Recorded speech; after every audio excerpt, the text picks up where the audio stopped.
I'm Meghan, and this is Confessions of a Female Founder, a show where I chat with female entrepreneurs and friends about the sleepless nights, the lessons learned, and the laser focus that got them to where they are today. Meghan Markle is back, but not in the way we expected. After stepping away from the royal family to build her empire, she's now launched a podcast promising to reveal her confessions of building a business. And let's just say, fans are not impressed. Her big claims about sleepless nights, hard lessons, and laser focus, pew pew pew, have some people raising their eyebrows so high they're basically flying away. People are wondering, can she be the expert she claims to be, or is this just another move to cash in on her royal title and celebrity status? Is Meghan really reinventing herself as a businesswoman, or is this just another attempt at selling everybody a dream? Advice in any way, shape, or form. I mean, 2 weeks before the launch of American Riviera Orchard, she changed the name to As Ever. Now we're here. April 8th is when she's going to start talking to some of these people. What people are we talking about? Because nobody likes her. Who are we talking about? No names, no big names that we've heard so far as to who's going to sit down with her, but Oprah. JK. Okay, so Meghan's back in the spotlight, but this time it's not with some royal drama or another Netflix series, poopkins. Nah, she's launching a podcast that's called Confessions of a Female Founder, and it's all about empowering women entrepreneurs. Now, according to Meghan, the podcast will feature intimate conversations with female business owners sharing their personal stories of sleepless nights, hard lessons, and the laser focus it took to reach success. Now, that sounds really inspiring, and I could 100% get on board with that, but here's the catch. Not everybody's buying into it, especially when it comes to Meghan being the one to dish out the advice. I thought I had seen some narcissism covering the Johnny Depp Amber Heard of it all, and there is obviously so much narcissism there. I've covered Jada, different ones that I'm not diagnosing anybody, but people that I believe to be narcissists. I swear to God, after seeing this and thinking about this and See, Meghan's had her fair share of struggles in the business world. And when I say struggles, oh damn, do I mean struggles. A little bit of a track record that doesn't exactly scream business mogul. So when Meghan positions herself as a self-made businesswoman, some people can't help but roll their eyes so hard they get stuck in the back of their skull. After all, it's a little hard to take advice from somebody who can't even get her own business paperwork straight, am I right? Talking to HG later this week, so I can't wait to dive into this with him because, my God, I'm sure I'll have a lot to say. Let's see here. Oh, there's a pivotal part of this that I think is already coming up. Let me show you this. Thank you to my friends behind the scene who sent me this. Meghan's medical scare. So here's where it gets even juicier. The whole idea of Meghan, a former royal, stepping into the world of entrepreneurship with no royal strings attached is pretty wild. I mean, come on, let's be real. She didn't exactly work her way into that title. Let's not forget, she was a C-string actor who got to where she is thanks to her marriage with Prince Harry. And now, here she is telling us how she's building a business on her own. No mention of Harry's deep pockets or the royal connections that she's trying to distance herself from. People are side-eyeing the whole self-made narrative, because let's not forget, she's still holding on to her royal title. She's even got it listed on her websites. So is she just Meghan Markle, the businesswoman, or is she the Dutch ass playing the game on her terms? Back and now claiming she had preeclampsia. So for you guys that don't know preeclampsia, I don't even have to explain it, but it has to do, it's something that could be potentially life-threatening and dangerous for pregnant women about to give birth, that sort of thing. Look, it gets really messy when you think about it. She seems to want it both ways, being a businesswoman while still benefiting from her royal status, all while trying to convince us that she's somehow just like us. Now, some fans are buying into it, all 5 she's got left, but there's a good chunk of people who find the whole thing just a bit too much. They're questioning how Meghan, with her patchy business history, can offer meaningful advice to other women looking to succeed in business. And the fact that her podcast is heavily promoting itself as a female empowerment project, well, that only adds a lot to the skepticism. And through it all, I'm building a business of my own and getting all sorts of practical advice along the way that I'm very excited to share with you. So join me for Confessions of a Female Founder from Lemonada Media, which, by the way, is also female-founded.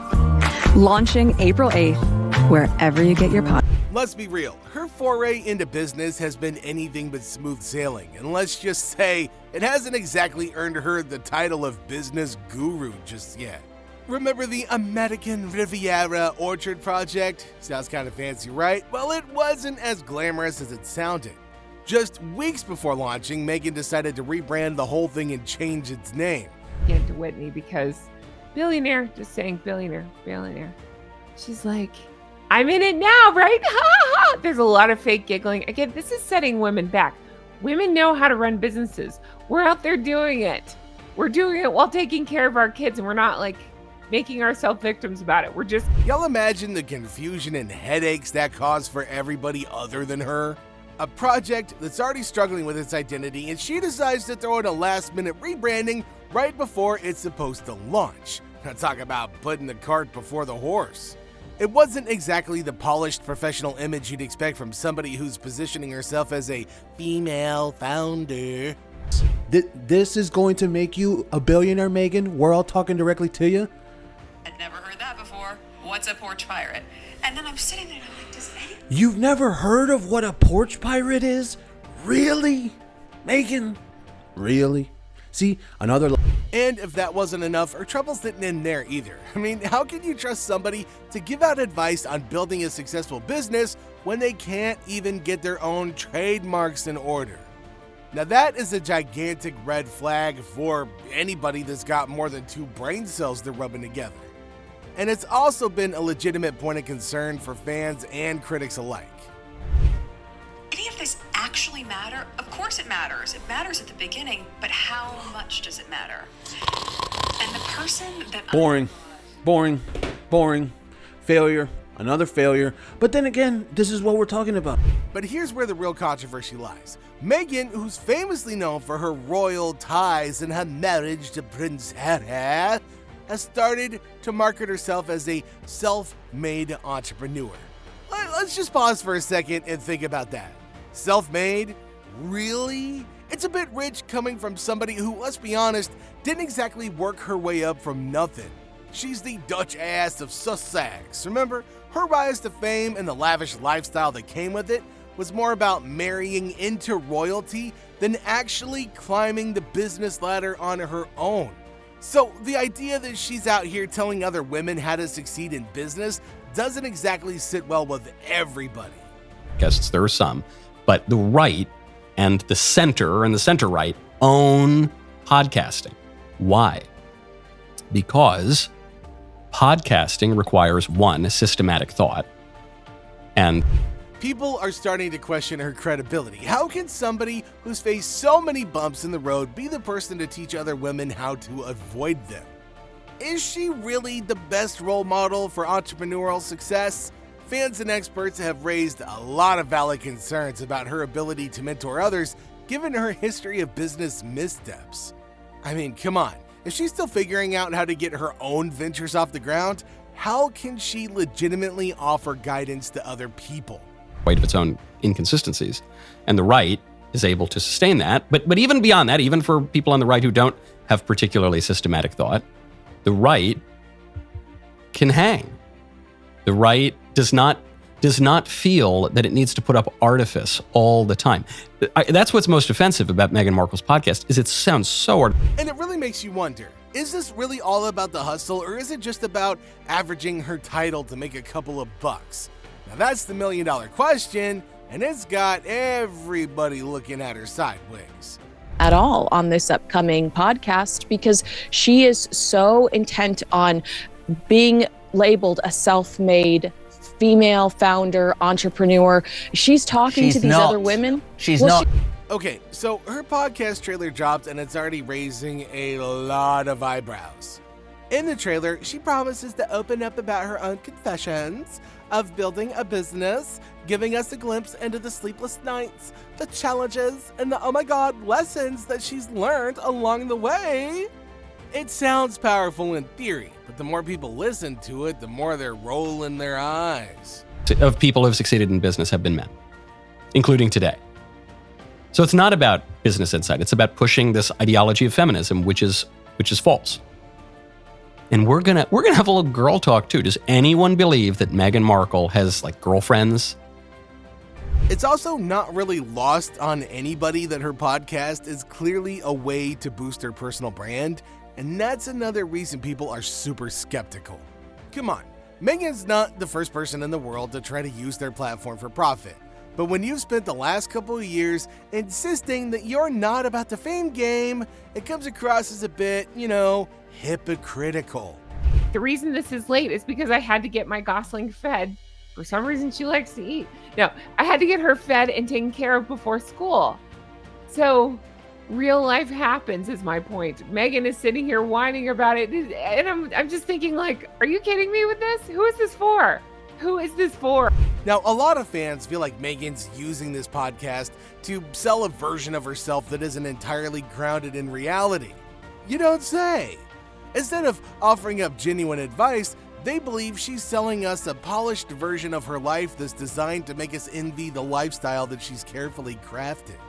That Meghan has fully done a Kim Kardashian transformation. She's officially Kim Kardashian. And I thought to myself, the only thing that's missing. Her transition from royalty to full-on celebrity has been nothing short of dramatic, to say the least. And the more we watch this train wreck, the more it starts to feel like Meghan's just following in the footsteps of somebody we all know all too well, Kim Kardashian.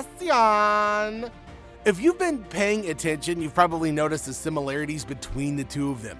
Both have built massive personal brands, turned their fame into business ventures, and are masters of self-promotion. But here's where things start to get a little messy. Is Meghan really carving out her own path, or is she just trying to copy the Kardashian playbook? I should mention right now that Whitney Heard is actually, according to them on the podcast, the youngest self-made billionaire with a B. So, I can't figure out why Meghan would want to attach herself so closely. I mean, think about it. Kim rose to fame through a mix of celebrity status, business savvy, and let's not forget, a very public personal life. From the infamous sex tape to the launch of her beauty and fashion empires, Kim's built an empire by monetizing her life and turning every single moment into a disgusting product. Now, Meghan, on the other hand, has done a complete 180 since leaving the royal family. It's because women generally kind of hate each other. The left can't talk about that kind of stuff. See, on the right-wing podcasts, we can say things that are not totally politically accepted or politically correct, but one can speak authentically about those things. The left can't do it. And we have girl talk, tee-hee-hee. She's no longer just the Dutch ass of Sussex. She's now positioning herself as an entrepreneur with podcast projects, book deals, and even product endorsements. The parallel is just unfreaking canny here. Both women have transformed their notoriety into lucrative businesses, using their personal lives as the backdrop for every single thing that they do. Why would that be? It seems like a mystery to me. It's not a mystery. But here is, let's see. So here's a description of the episode. Here you go. Whitney is on the right. Of course, yeah, there you go. Here's Whitney. I just wanted to have you take a look so you know. But here's the thing that people are starting to notice. Meghan's shift from royal to celebrity doesn't really feel super authentic. It feels way more like a calculated move to build a brand, profit from that brand, and monetize everything that she can.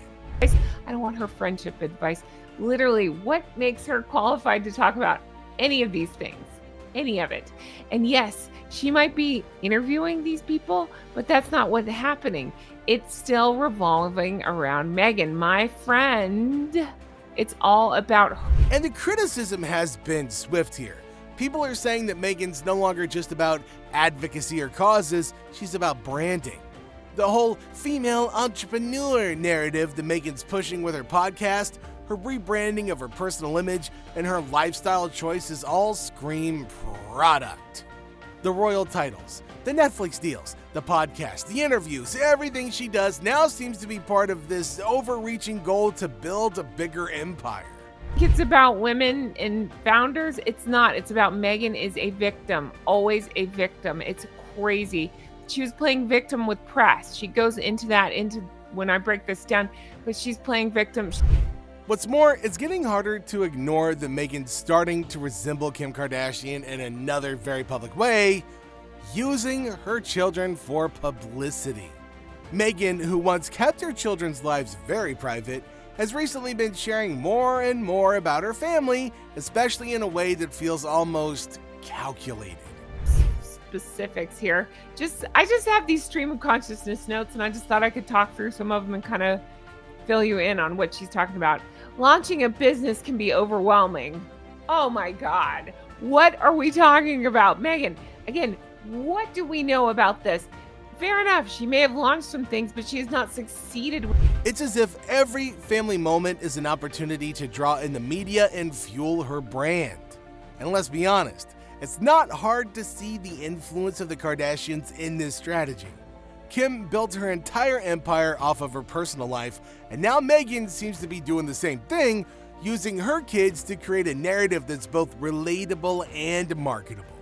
So, what are your thoughts on all of this? Let us know in the comments section down below.